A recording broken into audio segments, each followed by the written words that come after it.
भगवदादिवन्दनं सूत्रं भगवानं सूत्र मूलपाठ भगवानहम आचार्यहम उपाध्यहम सर्वसाधुहम संस्कृत छाया भगवद्भ्य आचार्येभ्य उपाध्यायेभ्य સર્વસાધુભ્ય સામાન્ય અને વિશેષ અર્થ ભગવાનમ ભગવંતોને ભગવાનમ રૂપ ભગવાન શબ્દ હમ પ્રત્યે લાગવાથી બનેલું છે. અપભ્રંશ ભાષાના નિયમ અનુસાર હમ પ્રત્યે ષષ્ઠીનું બહુવચન બતાવે છે. અહીં તે ચતુર્થીનું બહુવચન દર્શાવવા માટે વપરાયેલો છે.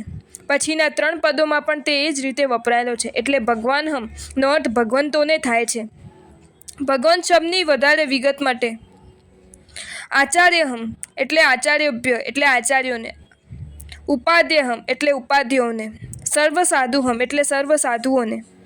ભગવાન આદિ ચારને જેના વડે સ્તોપ વંદન કરવામાં આવે છે તે ભગવદાદિ વંદનમ સૂત્ર, તેને ભગવાનમ સૂત્ર પણ કહે છે.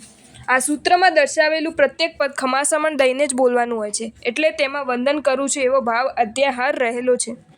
ભગવાન હમ તીર્થંકર ભગવંતોને તથા ધર્માચાર્યને.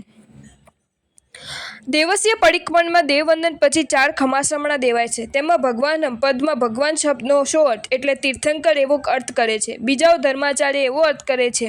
ત્યારે કોઈક દેવવંદન પછી 4 ખમાસનાથી ગુરુ મહારાજને વાંદે એમ પ્રતિક્રમણ હેતુ ગર્ભ ગ્રંથમાં કયા પ્રમાણે ગુરુ જ વંદાય છે, જેની પાસે પ્રતિક્રમણ વગેરે ક્રિયા કરાય તે ગુરુ મનાય એમ બોલે છે. આમાં કયા અર્થ ન્યાયયુક્ત છે? આનો ઉત્તર નીચે મુજબ આપવામાં આવ્યો હતો. પહેલે ખમાસમણે તીર્થંકર અને ધર્માચાર્યને સંબોધીને વંદન કરાય છે.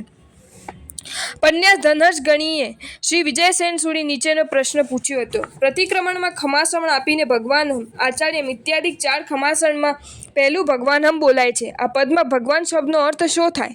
કોઈક કહે છે કે સુધર્મા સ્વામી થાય અને કોઈક મંડલીના સ્વામી ગીતાર્થ મુનિવર થાય એમ કહે છે અને કોઈક તીર્થંકર અર્થ થાય એમ બોલે છે.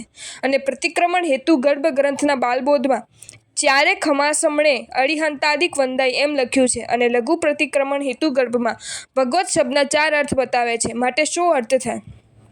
તેનો ઉત્તર નીચે મુજબ આપવામાં આવ્યો હતો. પરંપરાએ ભગવત શબ્દનો અર્થ ધર્માચાર્ય સંભળાય છે અને જ પ્રતિક્રમણ હેતુ ગર્ભના બાલબોધમાં 4 ખમાસમણે અરિહંતાદિક વંદાય એમ કહેવું છે. તે બાલબોધ કોને કરેલો છે તે જણાવવું, તે જોયા બાદ જણાવાશે. આ ઉત્તર પરથી ભગવાનમનો અર્થ તીર્થંકર ભગવંતોને તથા ધર્માચાર્યને કરવો ઉચિત છે.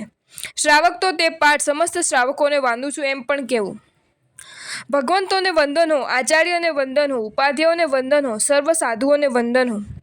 સૂત્ર પરિચય. આધ્યાત્મિક જીવનનો ઉત્કૃષ્ટ આદર્શ ભગવાન, આચાર્ય, ઉપાધ્યાય અને સાધુ એ 4 પદોની યોજનામાં રજૂ થયેલા છે. અહીં ભગવાન શબ્દ તીર્થંકર અને ધર્માચાર્ય પટ્ટાચાર્યનું સૂચન છે તથા બાકીના પદો અનુક્રમે આચાર્ય, ઉપાધ્યાય અને સર્વ સાધુઓનો સ્પષ્ટ અર્થ બતાવનારા છે. તેમને પુનઃ વંદન કરવાથી ભાવની વિશુદ્ધિ થાય છે.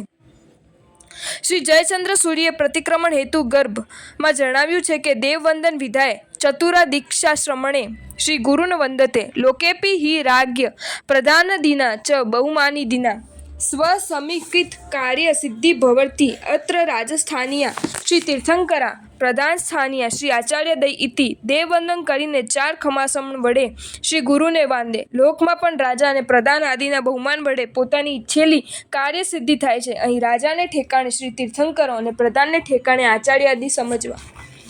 પ્રકીર્ણક. કલિકાલ સર્વજ્ઞ શ્રી હેમચંદ્રાચાર્ય યોગશાસ્ત્રની સ્વર્ગોપૃતિમાં ચિરંતનાચાર્યકૃત પ્રતિક્રમણ વિધિની 33 ગાથાઓનું અવતરણ કર્યું છે. એમાં ભગવદાદિ 4ને વંદન કરવાનો ઉલ્લેખ આવે છે. દાઉમ ચૌરાઈ ખમાસમણે એટલે આ પદો બોલીને ભગવદાદિ 4ને વંદન કરવાનો વિધિ ચિર પ્રચલિત છે. આ સૂત્રની ભાષા મુખ્યત્વે સંસ્કૃત અને પ્રત્યે અપભ્રંશના છે.